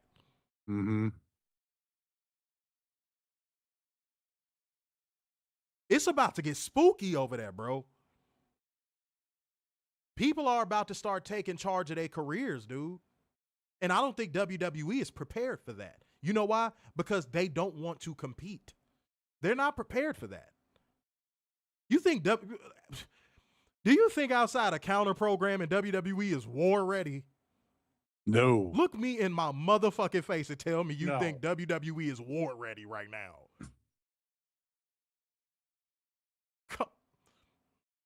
Come on. Come on. Fuego said, bro. He said, bro, the way I will lose my mind laughing when they all turn on Trips is going to be great. We're close. We're close. I mean, it's going to start with the lower card, then the mid card. I doubt the main event scene will leave, but that lower and mid card, you'll start to see a mass exodus along with NXT. I'm telling you right now, they're going to beat the dream out of Stephanie. Y'all see how they do people that say, WWE is my dream, it's the best company in the universe, and you see how they do people that kiss their ass? Yeah, boy, they gonna do her big foul. Give it time. They gonna do her big foul. Mm-hmm. Jay said the point of a monopoly is to never have to compete. That's my whole point, dude. They're not war ready. They're not war ready. If Tony Khan started counter programming them, do you think WWE can put on a good enough show to compete with an AEW pay-per-view? Like if Tony Khan became actively predatory in counter programming WWE like they did him, do you think they could keep up product-wise? No. Come on, bro. Come on, bro. I'm trying to put y'all on game. All right, let's keep going, y'all. Backstage, Renee Salmon Croquette interviews the Don Callis family. Don Callis says they don't need to strategize much because they're that good, and he needs the walking weapon to destroy and dismantle Kota Ibushi at Collision. That's going to be a great match. Yep. Kyle O'Reilly's Auto Parts is an irritant, a fan, and a mark who named himself after Kyle Fletcher. All right. We'll go with that. They keep talking about how they're going to win their various upcoming matches and hold all the gold. Next up, we have Jungle Man, Jack Perry, and Luchasaurus, Jurassic Express, going against Orion and somebody. I don't know. But Your local tag team. There it is. You know, hey, they're going to go right back to Walmart after this. Okay. Mm-hmm. But Jurassic Express win by pinfall with the countdown to extinction on Orion. The galaxy is on Orion's belt. That's right. All right. Post-match, the Young Bucks jump the Jurassic Express and lay Luchasaurus out with the BT trigger. Super kick party for Jack Perry. Nick Jackson grabs a mic and calls this a setback and cracks Jungle Man in the face with a microphone and challenges Jurassic Express to a match at Wrestle Dream. Then a melter drive on Jack Perry. Yes. That should be a good match. Yes. The Young Bucks been putting out good game tape in the ring this year. That should be a damn good match. Mm-hmm. Jungle Man. Mm-hmm. We almost 200 people on the Twitch. That's what I'm talking about. Goddamn. There we go. What I'm talking about. All right, where we at on this show? Yeah, hold on, y'all. No, I could do a couple more. Werner gonna have to get to work real soon. All right. So the Death Riders are in the parking lot, and Pac cuts a promo. He tells Tangerine Balls that he must think this is personal, but he's just a little snack to whet his appetite. Pause. And he's going to out wrestle him, outclass him, and make him suffer. This sounds really zesty. Pause. Yeah. And then it's onwards and upwards because the Death Riders have ambition that far outweighs the likes of Cassidy. He tosses to Yuta, pause, and says he and Orange used to be tied into pause. And tonight, well, it will hurt him almost as much as it'll hurt Orange Cassidy, but they'll have to trim the fat, cut the shit, and clear out the losers. Daniel Garcia says, being a winner is a choice, and they wake up every day wanting to win, and they're going to keep winning because that's what winners do. Try it. Fuck off, you talentless hack. When is someone going to sit him down and be like, you're not a winner? You are a local enhancement talent that we just bring on the road.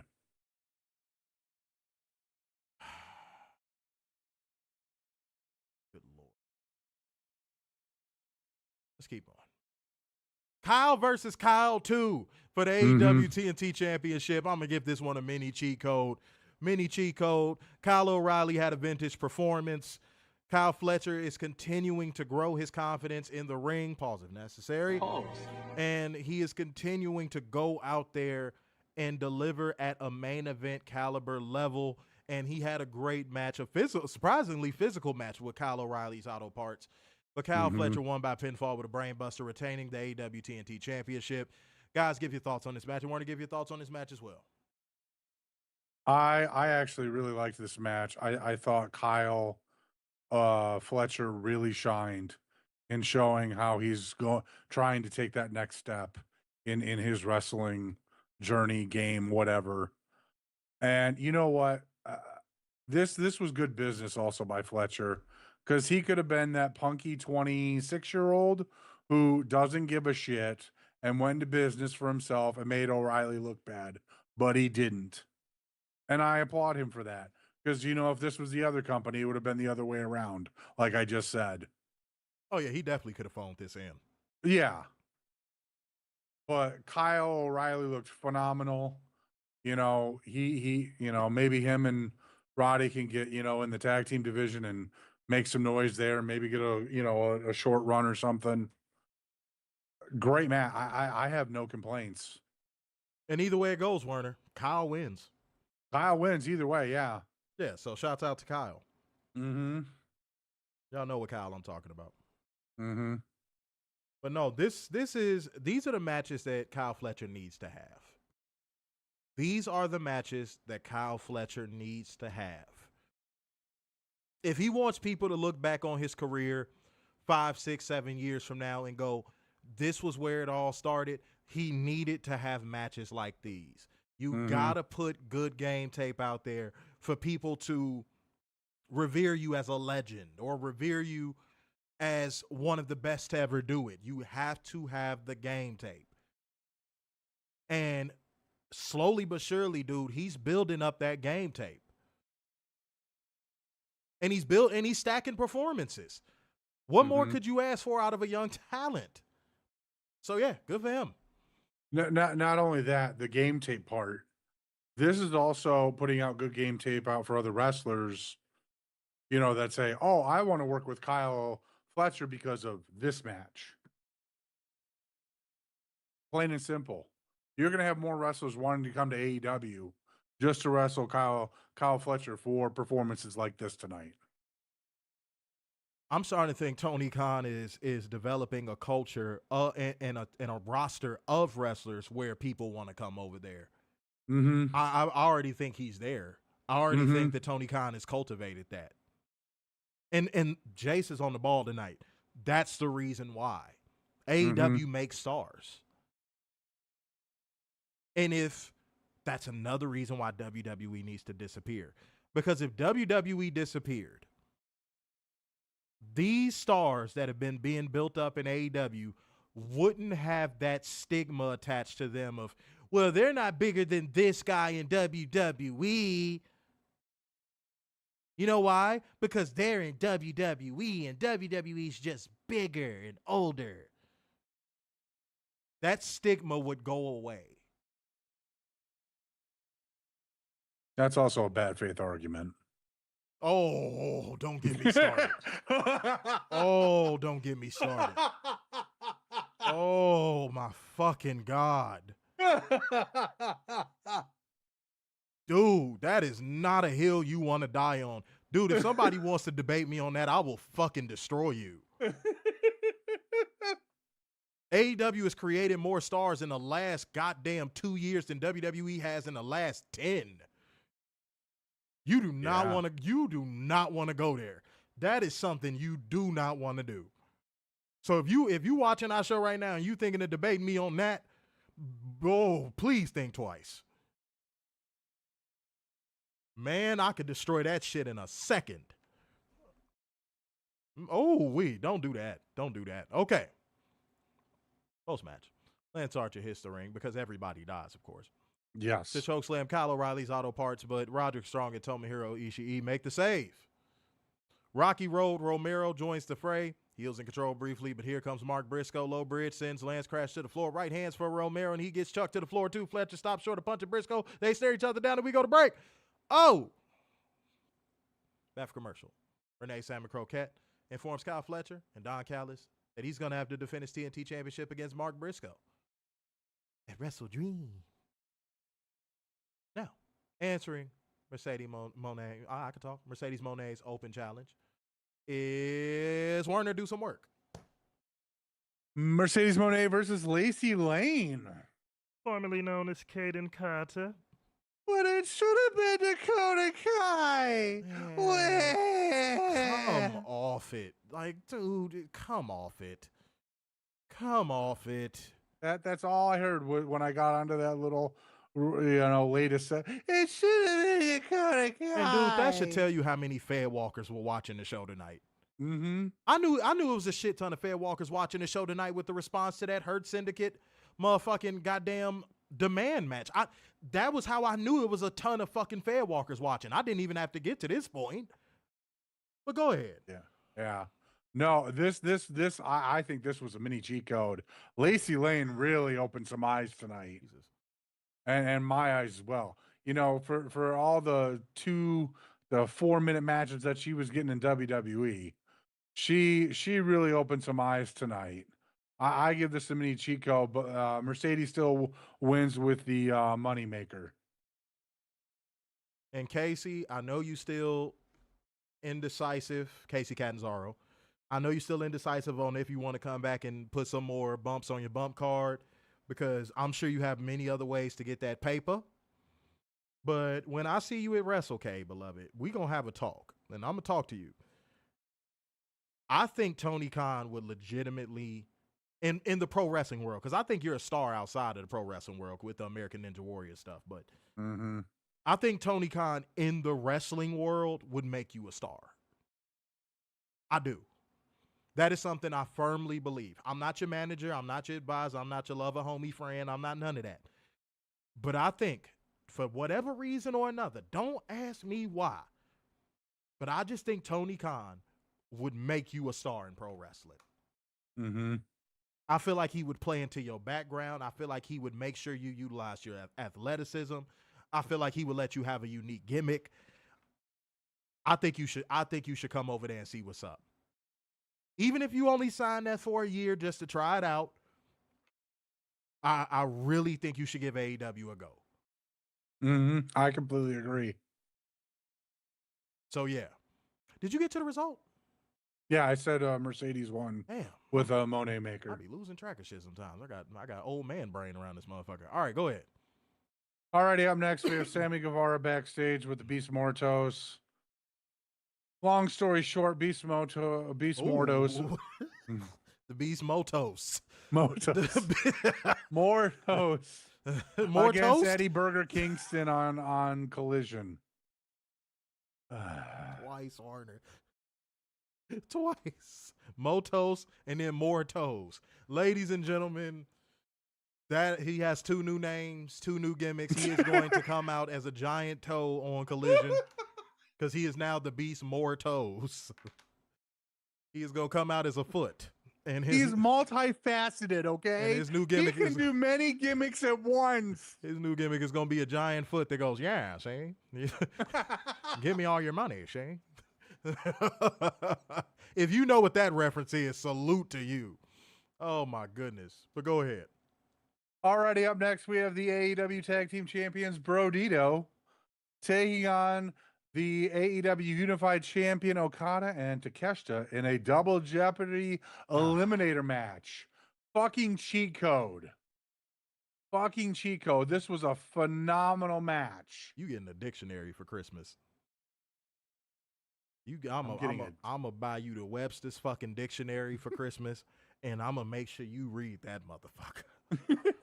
We gonna have daily read along lessons. We gonna start with A. Goddamn it! I'm gonna be like, Werner, let's go. Let's get it popping. You know what? Let's go to one random word in A. Apple. Let's go to apple. Jesus, man. All right, but yes, fucking cheat code. Absolutely a fucking cheat code. Something I liked. And it don't even got nothing to do with the match. Well, it does, but like not the match itself. Tony Khan making this a double Jeopardy match was a very nice touch. That is an excellent way to bridge a story. That is an excellent way to bridge the Okada Takeshita tension. That is a perfect way to go into the Bandido might be doubting himself and they got to get that marquee win. Like, this was booked to perfection. You know why? Because now people want to see Brodido win. You got underdog babyface heat on them. And now you have also continued the tension storyline, pause if necessary, between Okada and Takeshita. And you told a story within the match. Superior product. I'm going to keep saying it. We're saying that dirty word again. I'm going to keep saying it. I don't care how mad a drone gets. Superior product, superior product, superior product, superior product. Continue. All righty, we got Renee Sam Croquette backstage with Willow and Jet Speed ahead of their match this week on Collision against FTR and Megan Bayne. Speedball Bailey said that there will always be respect, respect people with courage, and stand up to bullies like Nightingale. Kevin Knight said last week that Dax Harwood was looking up at the lights in their match. Nightingale said that Bayne and Penelope Ford were surprises last week, but brought up the little garden gnome Stokely. Top guys down, Jet Speed babes up. And real quick, like gang, comment gang, share gang, financial lubricant gang. Financial lubricant gang, we need y'all to step y'all game up. You know what I'm saying? This month is very important. So go ahead and step your game up real quick before we do anything else, man. Show the necessary love to your boys here at CovalentTV. You know what I'm saying? But that promo, I didn't know how to feel about it, but I do know one thing. Willow. Oh, freaking adorable. You don't need to work on anything, Willow. The only thing you need to work on is working on Willow. And go ahead. Yes. Alrighty, back from break, we have FTR and Stokely backstage, with Stokely saying he respects Jet Speed a smidge since they are getting into the ring with FTR, but they will never respect Willow Nightingale, the reason why Dax Harwood lost against Kevin Knight last week. You don't need hoes when you have two bad bitches. Penelope Ford and Megan Bayne walk into the shot and said this is Willow Nightingale's reality check. As everywhere Bayne walks, Willow Nightingale doesn't stand a chance. Stokely said FTR and Bayne will put Nightingale and Jet Speed in their place. Bayne said top gods out. Let me explain something to every single one of y'all watching this show right now. Tony Khan has another one of those people on his hands like Bandido, where it's like, dude, you can only hold off on pushing them at the top of the main event for so long. Megan Bayne is one of those people. Mm-hmm. She has a presence you can't fucking teach, dude. I've been saying that since she showed up. Dude, I've been saying that since she showed up. She has a presence you just cannot fucking teach. Mm-hmm. Like, she has that main eventer presence that is just, you can't do anything about it. The only thing you can do is push it. And shouts out to Jace coming through with the two smack rules of financial lubricant saying, Megan, by God, Bayne. Thank you. Mm-hmm. Yeah, dude. Tony, you gotta do something with her. You gotta do something with her. Like, you starting to run out of time on pushing her. Normally, I would say, hey, everybody be patient. But, like, Megan Bayne, she just steals whatever segment she's a part of just by showing up. Honestly. Yeah. But go ahead. I don't know how you can keep her away from the main event seed this long. She's got it. She's got the look. She can go in the ring. I wonder what he's waiting for with her. I'm serious. I do wonder what he's waiting for with her. I do. Like, I would love to sit down with Tony if someone, I ain't gonna start, but I ain't gonna start. It's something I want to say, but I ain't gonna start. But, like, I would love to sit down with Tony and ask him, like, what are you waiting for with Megan Bayne? Like, what's the one thing holding you back with Megan Bayne and just, like, going full main eventer with her? Mm-hmm. You know? Like, when he committed to Tony, he committed to Tony. Right. Like, what's stopping him from committing to Megan Bayne? I want to know. I really would love to know. But let's go. Alrighty, our main event. Hawk versus Orange Cassidy. Dressed like Owen Hart on Bane juice. Yeah, what was that? Like, I just see him sitting there, and then all of a sudden, I'm like, what? Is Owen alive now? Dog, I thought I ain't gonna hold you. I thought at first he just had a black tank on with some black pants. I was gonna say, no, that's kind of badass. Yeah. And then he stood up. I was like, does he have on a fucking singlet? I'm like, when he was gone, did he discover clothes? Like, what? What the fuck happened? Now, somebody might say, it's Zesty. You don't want to see him in clothes. No, I'm not saying like, oh, I want to see him naked. It's just like, you know, you got, it's an adjustment period. Like you see a motherfucker that didn't even wear a shirt in segments that required it after a long period of time. You just kind of like, damn, what made you choose clothes now? Yeah. What changed? Did you go through a breakup? What happened? I want to actually sit down and have a therapy session with him. What switched? Mm-hmm. What made you go to the Gap? Was there a sale that enticed you to buy clothes? Yeah, that's all. I want to get the science behind it. I want to get the story. That's all. But no, it like, I ain't gonna lie. Pause if necessary. The gear warmed up on me like midway through the match. Like midway through the match, I was like, it actually don't look that bad. It didn't look that bad. I'm not gonna lie. It did not look that bad. It was an initial shock reaction for me for sure. But I'm gonna tell you what this motherfucker did. Pac took that time off personally. That motherfucker didn't see a fucking 50-pound dumbbell he didn't like. That man is prison swole now. And y'all know what I mean when I say prison swole. That man is prison swole now. Like, I'm convinced at some point within the next 2 years, we gonna see a spot where Pac gorilla presses fucking Powerhouse Hobbs. Yeah, I would not be surprised. Like, he is a freak of nature. Like, dude. And to maintain that at his age is even more insane. Because it's harder to keep on muscle and maintain muscle once you get to a certain age. Dude.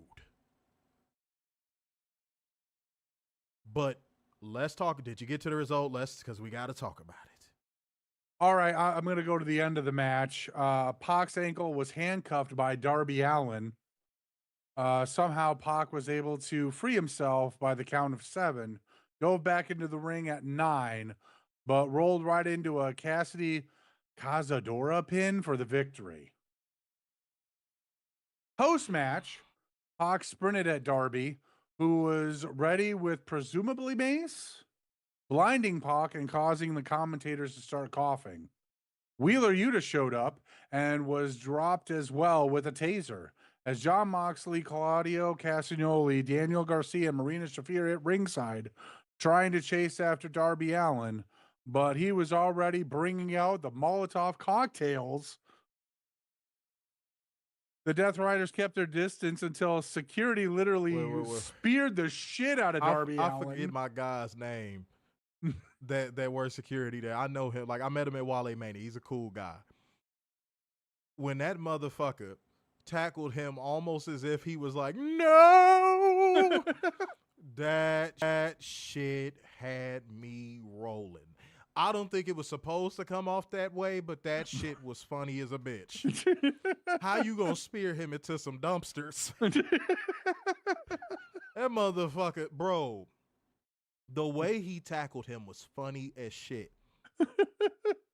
That was so, I'm sorry. I know it wasn't supposed to be funny, but it was funny. Fuck you, okay?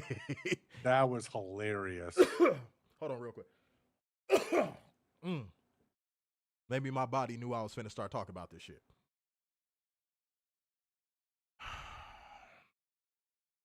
Tony Khan. Are we back to this again? Are we back to this again?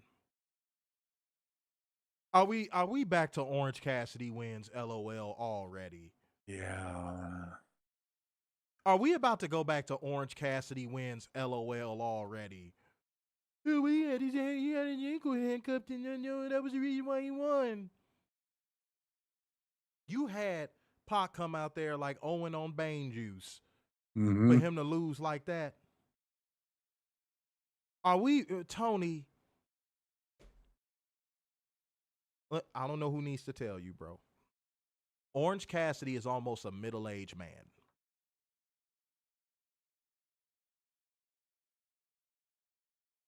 You have to stop using him as a plot device to continue a storyline that he doesn't even need to be a part of. Because that's how you were using him before. Whenever you needed a plot device to win over the heel, to keep a storyline going, you would toss and feed them to Orange Cassidy. please don't start this bullshit again. Please don't start using Orange Cassidy as a plot device again. Please. I'm going to give you the benefit of the doubt and pray this was a one-off. I do not want to see Orange Cassidy become the plot device win in a heel feud ever again.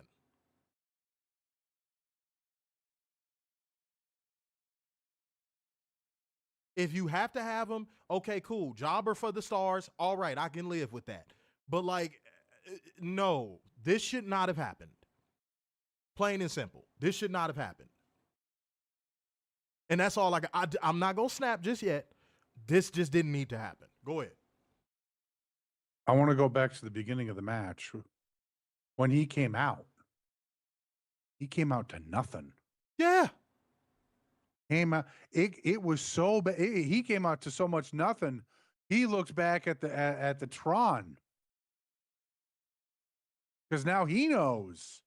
Uh-oh. This shit ain't working now, Tony. It's not, dude, it's not a thing anymore. Orange Cassidy is not a thing. Orange Cassidy is not a thing. I don't know how many people need to tell you this, Tony. He's not a thing, and he won't be a thing going forward. Mm-hmm. Let it past go. his peak. Yes, let it go. You got a couple pops off of it. You got a couple matches off of it. You got to mark out for him in a few fucking feuds. You got to book him your way for the first couple years of AEW. Dude, let it go. That is going to be a talent deterrent. I'm letting you know that right now. If a talent that was thinking about signing with your company is seeing Orange Cassidy pin Pac, who looks like he just got out of prison and serving a fucking 8-year bid, that might make talents back away. Mm-hmm. That might have an effect that you don't want. So stop.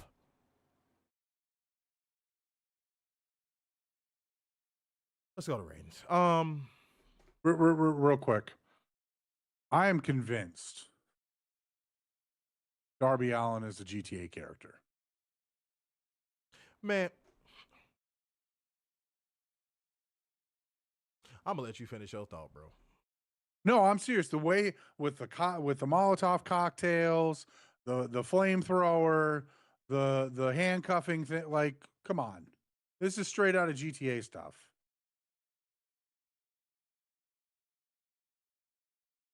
And I'm just convinced of that now. Tony wants to play GTA with Darby Allin.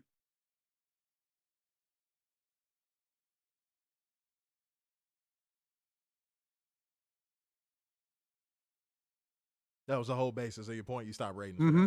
Okay. Yeah. For sure. All right. Tonight's show, up until the very fucking end, I was at like a 9.2. Up until the very damn end, I was at a 9.2.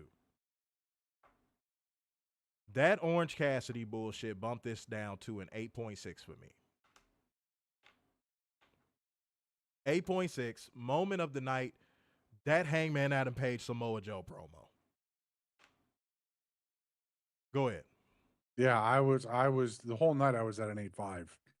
I thought this was a solid show. I was, once we got to, what was it?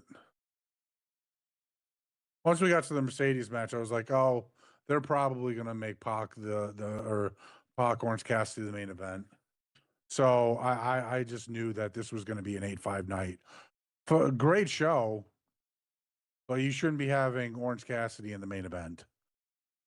Moment of the night, I'm with you. Hangman and Samoa Joe just went nuts and had a great promo. Almost failed to mention this, guys. Another great detail of this show. 2.5 hours felt like an hour. Mm-hmm. Felt like an hour and a half at most. Mm-hmm. This show flew. This show fucking flew. Raw felt like a damn chore. This show flew, and I love that. Mo said 43 minutes, 32 seconds of wrestling on SmackDown, 40 minutes and 5 seconds of wrestling on Raw. Rhonda said 8.5 out of 10. Moment of the night. Her Syndicate versus The Demand. See what we got. Jay said 8. Moment of the night. More Okada versus Takeshita building. Mo said 59 minutes and 24 seconds of wrestling on Collision. An hour, 20 minutes and 18 seconds of wrestling on Dynamite. Miguel said 8.7. Moment of the night. Her Syndicate versus The Demand. All right. Okay. All right. Mo said 8. The main event killed it for me. Moment of the night. Her Syndicate and The Demand. Yeah, man. That was hurtful. That was just, I was like, here we go with this insulting my intelligence shit. Mm-hmm. All right. Clear the air. Understand in this life, not everybody is going to see you through. You know, there's a lot of people that struggle with their mental health because they want people to see them through and don't understand that no one is obligated to see you through, which means that you either have to, you know, consult with a therapist or consult with yourself or consult with God from time to time. There is nobody obligated to see you through on this planet. And the quicker you understand that, the more detached you are from relying on people to validate you. We go through life seeking validation from people who couldn't give a shit about us because we want to be heard and we want our feelings to be considered. And like, we forget that it's nobody's obligation to care about any of those things, which is also why I say making yourself your own boss is very important. You know why? Because you don't have to answer to people that don't give a fuck about you. But yeah, consult with a therapist, consult with yourself, and consult with God for the most part. Because yeah, don't leave your feelings in the hands of a motherfucker that might not have the best intentions, dude. Mm-hmm. It will never end well for you. I'm telling you right now, male or female, it will never end well for you. And that's what I want to clear the air on. Yeah, I got nothing tonight. Cool. All right. At the beginning, like for the first, I mean, like literally for the first, not even, it was about a 15-second little try that they made at it during the stream, but we got through this motherfucker, y'all. So therefore, going once, going twice, and so to the man with the braids in his hair. So, signing off yet again, it's the epitome of black excellence, the king of dimes, and just your boy, Mr. Stark, sign. Beacon of football worldwide, the Messiah, semi-cute sixes, and the internal pessimist, Big Dub. Peace out, y'all. See you Friday. 2-day break. Mm-hmm.